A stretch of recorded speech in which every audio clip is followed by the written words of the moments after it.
maybe at the age of 15, I was out with my father, who was fishing for tuna fish, and he was, maybe it's the reason I end up in marine biology, because he was very much interested in the ocean, how it worked, and particularly in conservation of it. And so he had a passion for whales. Okay. And he would have people aboard the boat who wanted to go tuna fishing, but when he saw a whale, he would go over to that whale, because we used to go over to many whales. The people on the boat would like it anyway. This one was a right whale, and it was in the middle of the summer, which is a time we normally don't see right whales. So it was a surprise. I remember still my father saying, watch there, and there was a big school of krill, because that organism swims together. Mm-hmm. And then a right whale, a big right whale, came in with its mouth wide open and took the whole school. Mm-hmm. So that was my first recollection, and I saw no other right whales until I guess it would have been April in 1975.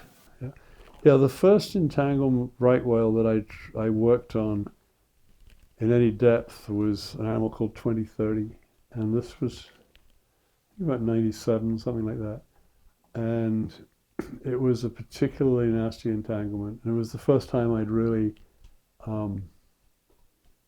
understood how bad things were.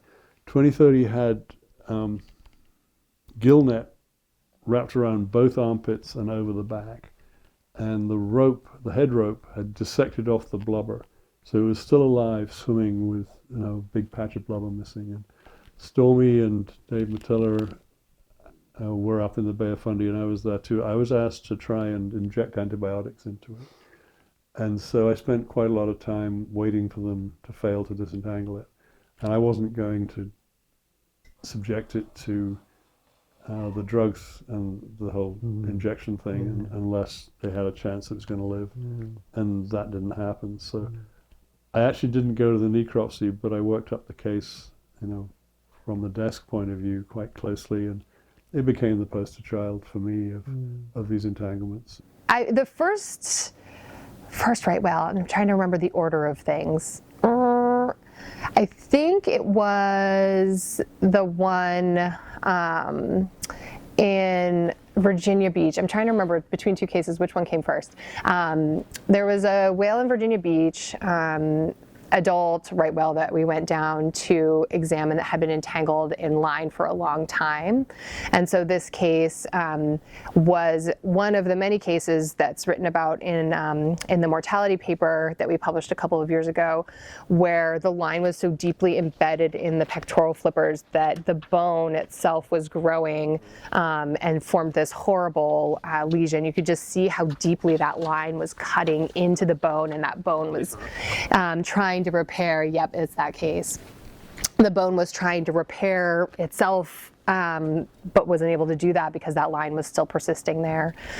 So that was a very profound case to see this, this line that took down this huge whale, and just to look at those wounds and those lesions and see how devastating they were.